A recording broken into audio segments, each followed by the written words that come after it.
আসসালামু আলাইকুম বন্ধুরা, কেমন আছেন সবাই? বন্ধুরা, আজকে কিছু কথা বলবো। কথাগুলো বলার আগে এই ভিডিওটা দেখে নেন। আমার ১৩ লক্ষ টাকার মাল ভাই বস্তাতে ভাই, আমি বিক্রি করতে আমার ১৩ লক্ষ টাকার মাল ভাই পয়সা দিতেছে ভাই, আমি বিক্রি করতে পারতেছি না। এই লোকটা হচ্ছে ব্যবসা করে খাচ্ছিল, যার মধ্যে সে মানে ব্যবসায় আকর্ষণ বাড়ানোর জন্য কিছু কথা বলছিল, যেটা বর্তমানে কিন্তু আমাদের বাংলাদেশে প্রচুর পরিমাণে ভাইরাল হয়েছিল।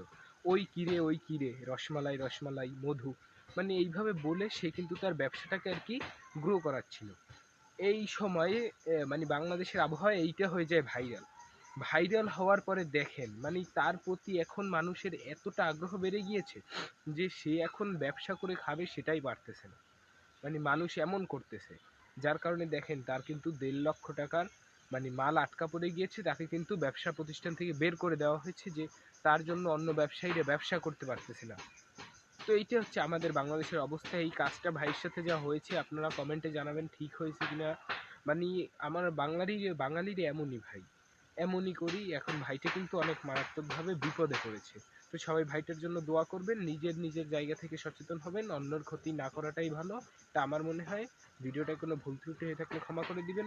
এমন ভিডিও পেতে সাবস্ক্রাইব করে দিবেন। খুদা হাফেজ।